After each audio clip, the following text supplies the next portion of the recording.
వచ్చినప్పుడు చూస్తున్నా ఏంద్రా డల్గున్నావు? ఏం లేదురా, మంచి ప్లాట్ దొరికింది, ఇన్వెస్ట్మెంట్ చేద్దాం అనుకుంటున్నా. కానీ మార్కెట్ డల్ అని భయపెడుతున్నారు.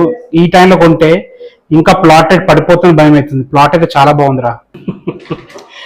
మార్కెట్ పడిపోయినప్పుడే కొనాలిరా ప్లాట్. మేము చాలా మంది మార్కెట్ బాగున్నప్పుడు ఇన్వెస్ట్ చేస్తారు, కానీ అది కరెక్ట్ పద్ధతి కాదు. మార్కెట్ డల్ ఉన్నప్పుడు ఇన్వెస్ట్ చేయాలి, అదే కరెక్ట్ పద్ధతి. మనలాంటి వాళ్ళకి మంచి అవకాశం. ఫర్ ఎగ్జాంపుల్ రా, మార్కెట్ బాగున్నప్పుడు 20 లక్షలు వచ్చే ప్రాపర్టీ నీకు మార్కెట్ డల్ ఉన్నప్పుడు 50 lakhsకి వస్తుంది. ఇదే మనకు సరైన అవకాశం. ఈ టైంలో కొని మార్కెట్ మంచుకున్నప్పుడు అమ్మినాం అనుకో, నీకు 5 lakhs లాభం. ఇలా ఆలోచించాలి ఎప్పుడైనా మనం.